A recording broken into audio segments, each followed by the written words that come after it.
दोस्तों पिछले कुछ दिनों में मुझे कुछ कमेंट्स मिले जिसमें लोगों ने मुझसे ये पूछा कि किस तरीके से लेखन क्षेत्र को अपनाया जाए, कैसे इसकी शुरुआत की जाए।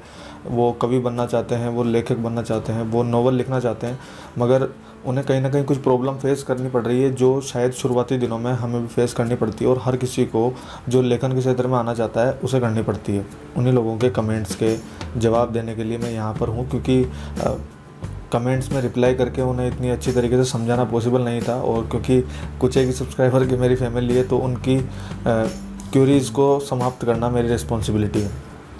तो चलिए दोस्तों, समय नहीं लगाते हुए आज शुरू करते हैं और देखते हैं कि लोगों ने कमेंट्स में क्या क्या पूछा और क्या उसका निदान है। तो दोस्तों एक कमेंट ये है कि मैम बोल रही हैं कि वो नॉवल लिखना चाहती है मगर कैसे उनको गाइड किया जाए। इसी तरीके से एक और कमेंट है कि सर मैं राइटर बनना चाहता हूँ। एक कमेंट यहाँ भी आप देख सकते हैं कि सर मैं भी बुक लिखना चाहता हूँ, मेरे पास एक टाइटल है जिसका नाम है अधूरी बारिश, पर मुझे कुछ सूझ नहीं रहा है, आप अगर मुझे कुछ सुझाव दें तो। और एक क्वेश्चन ये था कि सर पोएम लिखते हैं तो कितनी पोएम की बुक होनी चाहिए, मतलब एक बुक के अंदर कितनी पोएम होनी चाहिए। तो ये वो कुछ सवाल थे दोस्तों जो आपने मुझसे पूछे और मेरी रिस्पॉन्सिबिलिटी है कि मैं इनको आंसर दूं, आपको बताऊं। तो चलिए शुरुआत करते हैं वन बाय वन। अच्छा, बुक लिखने की प्राइमरी स्टेज क्या होनी चाहिए, कैसे आप इस चीज़ की शुरुआत कर सकते हैं। तो हम सबसे स्टार्टिंग में आते हैं भाई, जब आपके दिमाग में कोई ऐसी चीज़ आई है सामने कि आप उसको लिखना जानते हैं या आप उसको लिखने के क्षेत्र में बता सकते हैं। देखिए कई सारे क्षेत्र होते हैं, कुछ लोग चित्र बना करके समझाते हैं, कुछ लोग लिख करके समझाते हैं। आपको लिख करके समझानी है। अब आप कविता लिखना चाहते हैं या कहानी लिखना चाहते हैं या किसी टॉपिक पे लिखना चाहते हैं, वो एक अलग टॉपिक है, उसको भी हम डिस्कस कर लेंगे। तो जो सबसे पहली चीज़ आपको करनी है वो करनी है आपकी थिंक अबाउट योर प्रोजेक्ट।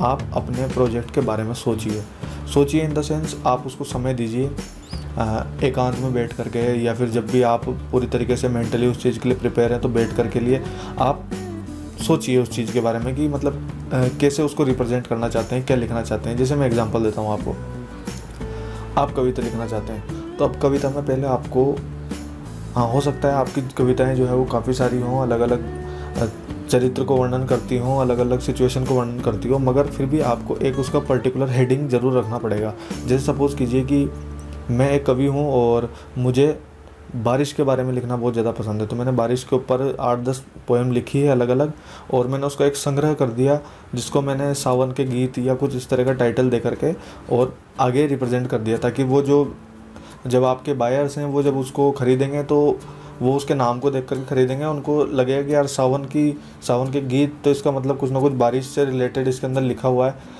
और अब ऐसा तो है नहीं कि जो लोग खाने पीने की चीज़ें ढूंढ रहे होंगे वो सावन के गीत ढूंढ कर पढ़ करके और उसको ले आएंगे। तो टाइटल जो है वो बहुत इंपॉर्टेंट रहता है। तो अपनी एक नीश निर्धारित कीजिए और उसी के चारों तरफ लिखिए।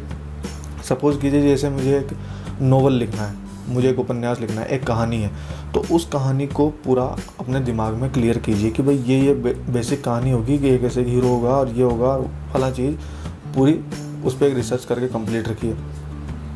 अब अगर जैसे मान लीजिए आपको किसी सब्जेक्ट पे बुक लिखनी है तो आप क्या करेंगे, उस सब्जेक्ट की पूरी मतलब थ्योरी अपने दिमाग में रखेंगे कि यार भाई मेरे को इस टॉपिक पे लिखना है। कि भाई जैसे मान लीजिए कि SEO क्या होता है, या फिर और दूसरा डिजिटल मार्केटिंग हो गया, या फिर और कोई पर्टिकुलर टॉपिक हो गया। जैसे मान लीजिए हिस्ट्री का कोई टॉपिक है, किसी भी चीज़ पर आप पर्टिकुलर लिखना चाहते हैं तो आपने वो अपने दिमाग में क्लियर कर लिया। तो टॉपिक को आपने टाइम दिया, टॉपिक के बारे में सोचा कि किस तरह की चीज़ लिखनी चाहिए। अब आपके दिमाग में क्लियर है कि यार ये चीज़ है और ये मेरे को लिखनी है और इस तरह से मेरे को इसकी शुरुआत करनी है और इस तरीके से इसका अंत करना है, ये आपके दिमाग में क्लियर हो जाएगा। तो फिर अब जो दूसरी स्टेप आती है वो सबसे इम्पोर्टेंट स्टेप है, और वो है अब आप लिखना चालू कर दीजिए। लिखने के 2 तरीके हैं। हो सकता है आपको पेन से लिखना पसंद हो, जैसा अक्सर मैं भी पेन से लिखना पसंद करता हूँ, तो आपके पास एक रजिस्टर होगा, एक पेन होगा, आप लिख सकते हैं। या फिर आप कंप्यूटर पर भी लिख सकते हैं। कंप्यूटर पर बैठिए, लैपटॉप पर बैठिए, और अगर आपकी टाइपिंग जो है वो टूटी फूटी भी है तो आप लिख सकते हैं।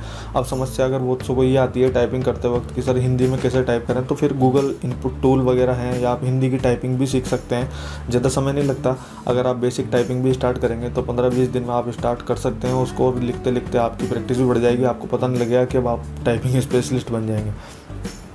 हाँ, हो सकता है कि जब आप पेन से और पेपर का यूज़ करें तो उसमें जो ये पोएम लिखने वालों के लिए तो बेस्ट विकल्प हो सकता है, क्योंकि कुछ शब्द अगर उनको परिवर्तित करने होते हैं या चेंज करने होते हैं तो वो उस पर कट लगा करके ऊपर चेंज कर सकते हैं। मगर जब कोई कहानी है, आप उसको बीच में कोई पैराग्राफ ऐड करना चाहते हो, आपके दिमाग में आ गया कि नहीं यार इस पात्र के बारे में और अधिक समझाना चाहिए, आप उसको समझाने लग गए और आप नहीं समझा पाए, तो फिर वहाँ पर आपको दिक्कत आ सकती है। उनके लिए कंप्यूटर सबसे बेस्ट है। आप कंप्यूटर पर बैठिए, आप गूगल ड्राइव पे भी लिख सकते हैं, ऑनलाइन अपडेट होता रहता है, सेव होता रहता है, वरना आप पर्टिकुलर सेव करते जाएं और चीज़ को आगे लिखते जाएं। आप उसको अच्छे तरीके से कर सकते हैं, क्योंकि लैपटॉप जो है वो एक अच्छा विकल्प है लिखने का। क्वेश्चन था कि कितनी पोएम होनी चाहिए, तो इसकी कोई लिमिटेशन नहीं है कितनी पोएम होनी चाहिए। देखिए, आपके हाथ में कोई बुक हो तो उसको बुक कहने जितने पेज उसके अंदर होने चाहिए, बस लगभग 50 से 60 पेज भी हों तो काफ़ी है, चल जाता है। और अगर ई बुक लिखना चाहते हैं तो फ़र्क नहीं पड़ता कितने पेज हैं, 50 पेज जो हैं वो काफ़ी होते हैं, इससे ऊपर आप कितने भी लिखिए। और अगर आप उसको पब्लिश करना चाहते हैं, हार्ड कॉपी में पब्लिश करना चाहते हैं, तो फिर उसमें कुछ पेज होने चाहिए, मेरे हिसाब से कि 100 पेज होने चाहिए। मगर वो अगर आप 20 से 25 कहानियों का संग्रह करते हैं तो इतने पेज हो सकते हैं, कोई दिक्कत नहीं, क्योंकि एक पोएम खुद ही 3-4 पेज ले जाती है। वहाँ फ़ॉन्ट बढ़ा करके उसको पब्लिश किया जा सकता है, वो कोई इशू नहीं होता है।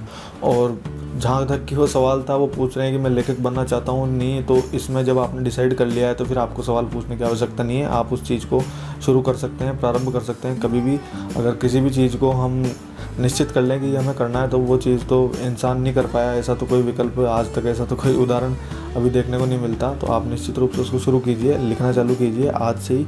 जो भी है, आपकी कहानी है, नॉवल है या फिर जो भी है। और भी अगर मान लीजिए इस वीडियो बनाने के बाद भी अगर अभी तक आपको लगता है कि कोई चीज़ फिर भी आपके दिमाग में है, कुछ क्वेश्चन जो हैं वो अभी भी रह गए हैं, तो आप फिर भी मुझे कमेंट कीजिए। मैं कोशिश करूँगा उस पर दोबारा वीडियो बना करके और ज़्यादा क्लियर करूँ इस चीज़ को, और ज़्यादा अच्छे तरीके से समझा पाऊँ। और कमेंट में स्पेसिफिक नंबर, अगर कमेंट में स्पेसिफिक चीज़ आप पूछेंगे तो अच्छा रहता है। जैसे कमेंट पढ़े मुझे लगा कि नहीं, लोगों को वाकई में इस चीज़ की प्रॉब्लम है, तो आगे भी आप लिखते रहिए, पूछते रहिए, मैं वीडियो बना करके ज़रूर बताऊंगा। और चैनल को सब्सक्राइब कर लीजिए, क्योंकि यहाँ पे आपके कमेंट्स के लिए स्पेशल वीडियो बन रहा है, तो और क्या चाहिए यार।